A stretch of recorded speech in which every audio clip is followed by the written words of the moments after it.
సుబ్రహ్మణ్య భుజంగ స్తోత్రాన్ని ప్రతిరోజు నియమంగా చదువుకునేటటువంటి అలవాటు ఉన్నవాడికి చిట్ట చివర జ్యోతిస్వరూపంతో సుబ్రహ్మణ్యుడు దర్శనమిచ్చి స్కందలోకానికి తీసుకెళ్తాడు అంటారు.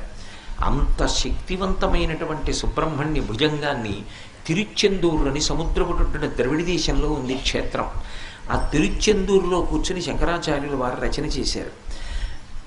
ఆయన ఆ స్తోత్రాన్ని రచన చేసేటప్పుడు మొట్టమొదట విఘ్నేశ్వరుణ్ణి ప్రార్థన చేశారు.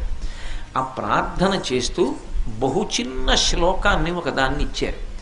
అందులో సదాబాల రూపాపి విఘ్నాద్రిహంత్రి మహాదంతి వక్త్రాపి పంచాస్యమాన్య